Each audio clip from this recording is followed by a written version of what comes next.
tanghali tapat yun. Galing kaming nag-lunch eh. Alauna siguro ng tanghali. Pasok kami. Siya nauuna siya sa akin. Pagpasok namin, siya tuloy-tuloy naglalakad eh. Lumabas na ako, tapos sinayaan ko na siya. Ako bumalik ko sa sasakyan. Anong sadya niya doon? Tinignan niya lang yung kung ano yung sa loob. Ah, okay. Hindi naman naniniwala sa ganun yung mga Hapon eh. Oo. May ganun. Oh, pero pag naggawa sila ng movie, mga ganyan, suspense, no? Ang gagaling. Lumabas na ako, tapos sabi niya, nakita mo sa loob, sabi ko, hindi zero. Dahilan na lang ako. Hanggang doon sa morgue, doon sa ilalim, bumunta siya. Doon ang grabe daw eh, mas grabe daw yan. May morgue kasi yun eh. Oo. Grabe yung ano tawag doon. Kahit wala kang nakita yung pakiramdam mo. Kahit yung gabi lang eh, na tignan mo siya ng gabi, may ilabot ka na. Kahit yung sa picture ko eh, sa video. May ilabot ka. Kasi minsan natadaan ako ng gabi doon eh. Iba, madilim. Pati yung katabi niyang mga skinitang daan. Parang meron talaga sila. Meron talaga doon nakatira.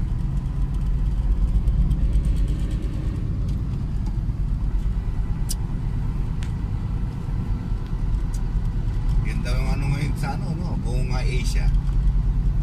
Kinakatakutan. Totoo yun? Asia ba o Pilipinas? Baka Pilipinas lang. Naman ako doon, dumadaan-daan lang, pero hindi ako nakababa.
Guys, andito na kami, kabababa lang namin sa taxi. So, kailangan nating maglakad papunta doon sa building. Kung makikita nyo, malayo ang building sa highway. At ang building na papaligiran ng mga naglalakihang punong kahoy. Tsaka malawak po ang paligid. Ayan, tingnan nyo. Ayan. Parang itong mga punong kahoy guys, parang nagbibigay siya dagdag aura para maging mas nakakatakot tingnan ang lugar na to lalo na sa gabi. So, ang sadya natin dito ay ang tuklasin or kailangan makita natin yung mga sinasabi din nilang meron daw mga nagpapakita. Totoo kaya yun? Okay, dito natin masasagot yung ating katanungan. Papasukin natin ang building na yan at wag niyo akong iwan ha. Hanggang dulo, wag niyo akong iwan.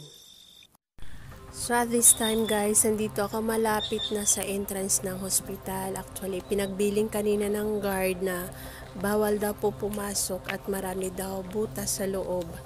Baka daw po may mahulog. So ako sobrang curious ako kung ano nga ba yung nasa loob. Kung totoo ba yung sinasabi nilang may mga nagpapakita daw, ganun. So alam kong kayo, curious din kayo na makita kung ano yung nasa loob.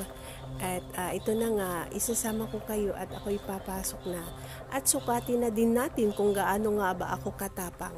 Gaano nga ba ako katapang na ipaglaban yung nararamdaman ko para sa kanya. Charot lang.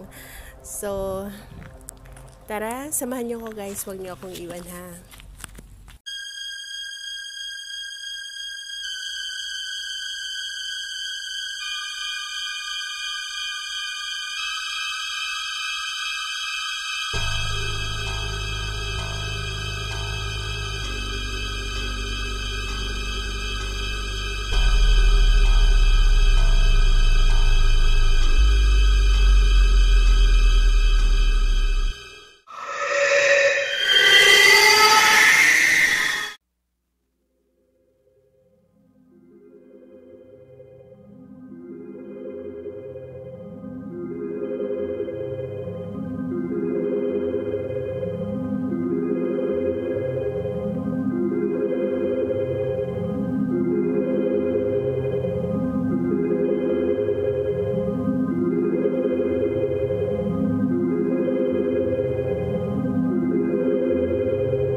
Hi guys, nandito ako sa ospital sa saan nga to?